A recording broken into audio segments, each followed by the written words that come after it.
Today we're doing potatoes, peppers, and sausage. Now this is one of those recipes that you can adjust based on what you have. So I'll try and talk about that as we go through it. I'm going to start with 2 tablespoons of vegetable oil. I've got a skillet that is getting hot, and we should be able to see that when you look at the oil. It's starting to have that appearance of something that's hot. Now I've also got 4 cups of potatoes that I've red potatoes, didn't peel them, cut them in half because I want them to be bite-sized, cut them in about 1/4 of an inch slices. And we're going to put them in here and try and get them so they are not double stacked or triple stacked as much as we can.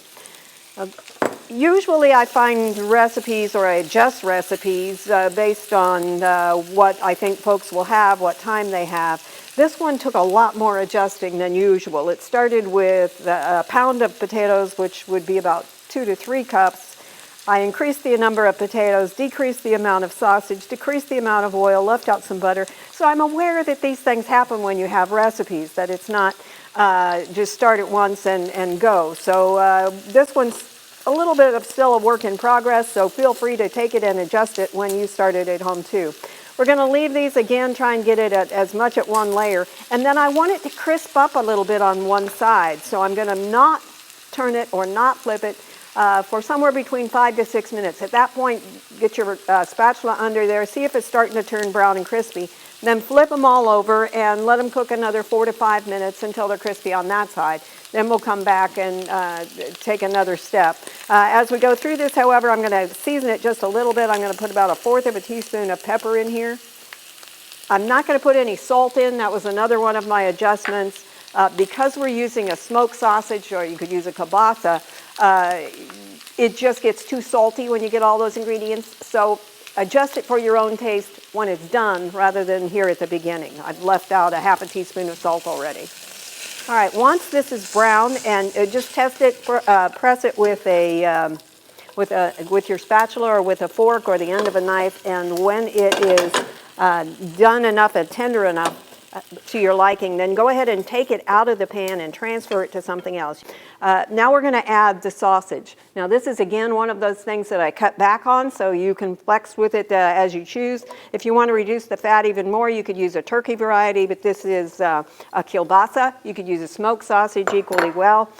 If there is no oil left in the pan, and I think you can probably see that we still have a little bit of oil left from our potatoes, we want these to brown too, so we want those again down in the 1 layer rather than 2. And we're going to cook these, stirring them every few minutes for somewhere between 4 to 6 minutes. Okay. You don't have to keep these super brown because they're going to stay in the oven while we continue to add other things. I've got a medium onion. You can use whatever kind of onion you've got. I liked a red one. It was a little bit sweeter. It also has a little bit more color, a different color. We got a lot of colors going on already, but I like that one. And then a green pepper. I've got about 1 cup of green pepper. Depends on how big your green peppers are as to how many of them you're going to need. And then 1 or 2 cloves of garlic, around a teaspoon. So again, it's going to depend. I know that when I do gardening, my green peppers are very, very small, so I might need as many as 3 to get a cup. And you could also switch up the kind of pepper that you have. If you wanted something a little bit spicier, you could put in a different kind of pepper to give it a little bit more zing. Now we're going to stir these around a little bit. These you're going to come back to and stir fairly often. Most of the things we've had in the pan thus far, you've pretty much been able to let sit and do their own thing, so that while the potatoes were cooking, you could have been cutting the other vegetables and cutting the meat slices and that kind of thing. This you're going to keep an eye on a little bit more closely because you don't want it to scorch.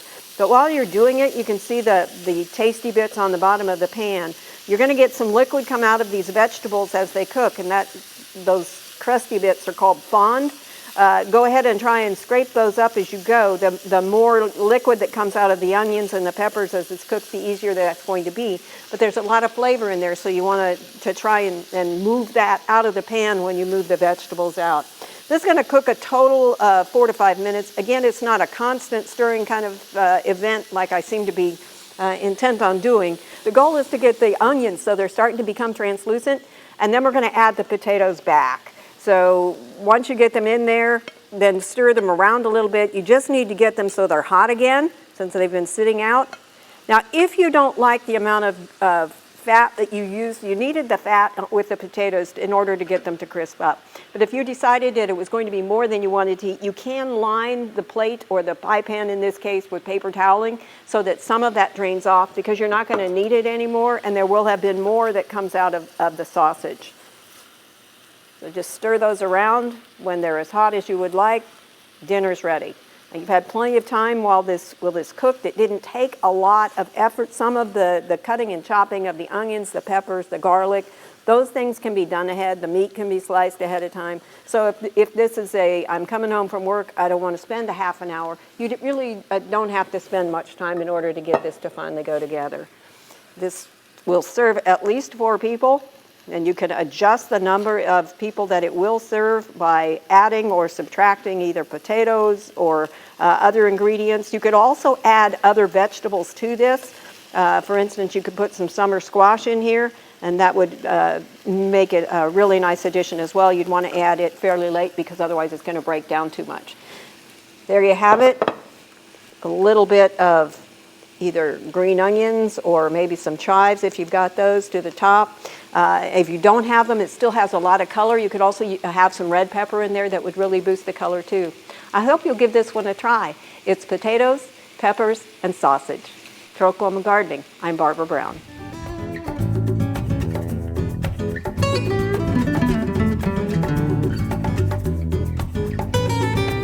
We hope you enjoyed this video. It's part of our Oklahoma Gardening YouTube channel.